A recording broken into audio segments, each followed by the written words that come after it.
오늘은 11월 마지막 날 30일입니다. 몸과 마음을 지치게 하는 세상이 아닌가 싶습니다. 코로나19 전염병으로 인해서 온 국민이 지칠 대로 지쳐 있지 않습니까? 그럼에도 이 나라의 지도자들은 자신들의 이익권을 취하기 위해서 수단과 방법을 가리지 않는 모습을 국민에게 그대로 보여주고 있습니다. 뻔뻔하고 비루한 정치인들, 지도자들, 무슨 일을 해도 두려움을 모릅니다.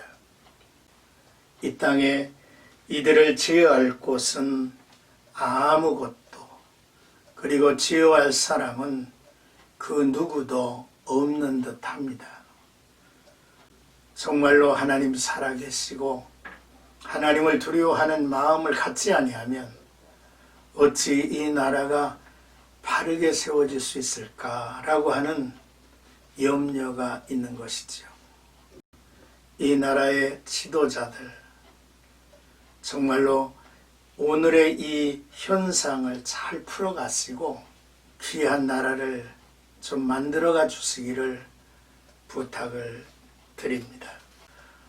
오늘 나와 여러분들이 함께 할 말씀은 에스겔서 34장 17절에서 24절까지 양과 양 사이를 심판하리라 하는 주제죠. 우리는 앞서 양을 돌보지 않은 목자에 대한 경고의 말씀을 들었습니다. 이런 말씀에 이어서 양과 양 사이에 대하여서도 심판을 하신다고 말씀을 하시죠. 마태복음 25장에 나타난 예수님의 심판의 비유를 연상케 합니다. 그리고 다윗이 왕이 되어 다스리는 메시아의 나라에 대한 예언을 하고 계십니다. 자, 먼저 17절에서 19절까지는 악한 양들에 대한 경고의 말씀을 하고 계시죠.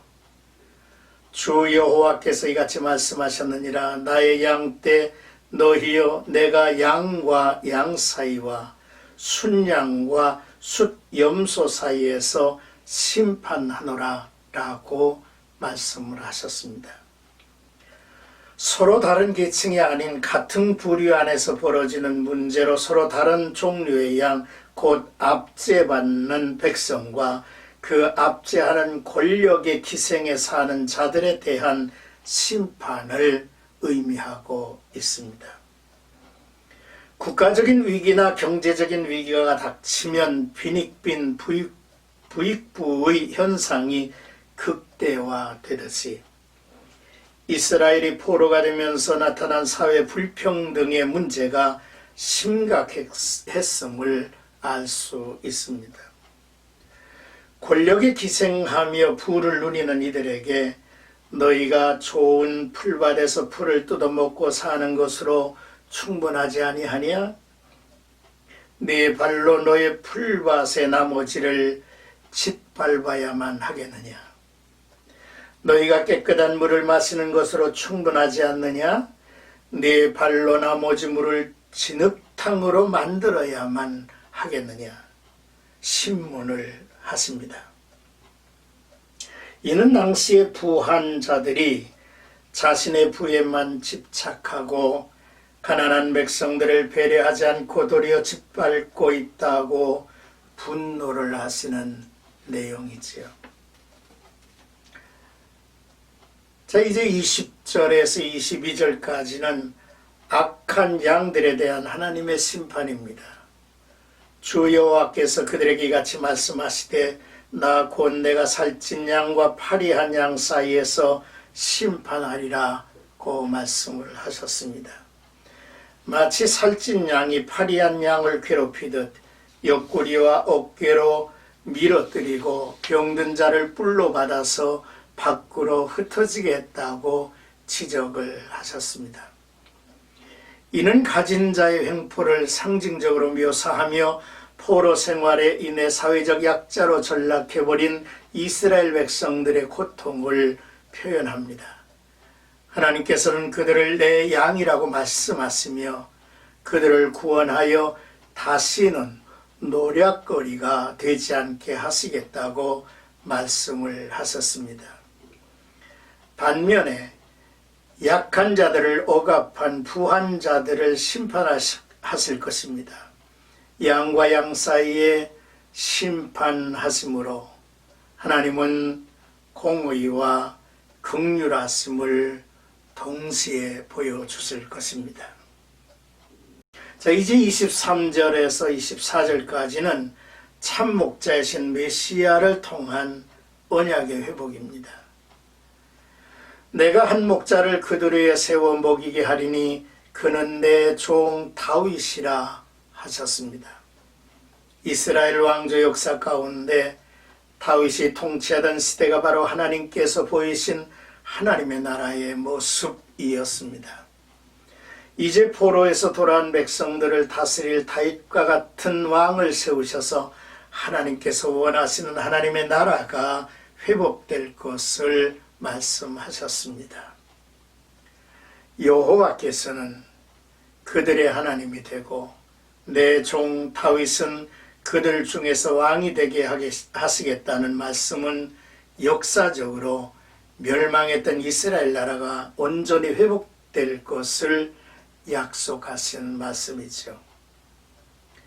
이는 메시아가 이루실 하나님의 나라의 약속을 의미하기도 합니다. 자, 오늘의 말씀을 우리가 묵상을 하면서 먼저 우리는 가난한 자와 사회적 약자에 대하여 어떻게 대하고 있는지를 살펴보아야만 합니다. 동일한 국민이 또 동일한 형제 자매들이 서로가 서로를 깔보며 짓밟으며 착취하며 무시하며 이런 것들은 하나님의 눈에 거스리는 심판의 내용임을 알아야 합니다. 마태복음 25장에 보면 이에 임금이 대답하여 이르시되 내가 진실로 너희에게 이르노니 이 지극히 작은 자 하나에게 하지 아니한 것이 곧 내게 하지 아니한 것이니라 라고 말씀을 하셨죠. 또한 예수 그리스도에게 소망을 가질 때에 세상이 아무리 절망적일지라도 희망을 찾아 나가게 될 것이라는 교훈이죠. 너희 안에 계신 그리스도 곧 그가 영광의 소망이시라고 골로새 1장 27절에는 말씀하고 있습니다. 그러므로 히브리서 4장 14절에 보니까 우리에게 큰 대제사장이 계시니 승천하신 자 곧 하나님의 아들 예수시라 우리가 믿는 도리를 굳게 잡을지어다 라고 말씀을 하고 있습니다. 우리에게는 대제사장은 우리의 연약함을 동정하지 못하실 리가 아니요 모든 일에 우리와 똑같이 시험을 받으시니로되 죄는 없으시니라. 그러므로 우리는 긍휼하심을 받고 때를 따라 돕는 은혜를 얻기 위해서 은혜의 보좌 앞으로 담대히 나아갈 것이니라 했습니다. 에스겔이 메시아를 통한 이상적인 시대를 바라보고 예언한 때의 실제 상황은 가장 절망적인 때였습니다. 나라는 망했고 백성들은 뿔뿔이 흩어졌으며 에스겔 자신도 먼 이방 땅에서 포로된 신세가 되었습니다. 이처럼 세상은 절망적이지만 영적인 눈으로 바라보는 미래에는 소망이 있기 마련입니다. 이것은 무엇을 의미합니까? 믿는 자들이 영적인 눈을 통하여 메시아이신 예수님으로 인한 소망을 가질 때에 세상이 아무리 절망적일지라도 희망을 찾을 것이라는 메시지이지요. 그렇습니다. 히브리서 6장 19절에 보니까 우리가 이 소망을 가지고 있는 것은 영혼의 닭 같아서 튼튼하고 견고하여 휘장 안에 들어가리니라고 말씀을 하셨죠. 믿음의 주에 온전케 하신 예수를 바라보며 그분에게 소망을 두고 우리 개개인과 우리의 공동체와 그리고 이 사회와 나라와 민족이 하나님의 공평하심과 공의로우심에 굳게 세워지는, 흔들림이 없이 세워지는 아름다운 역사가 있기를 주님의 이름으로 축복합니다.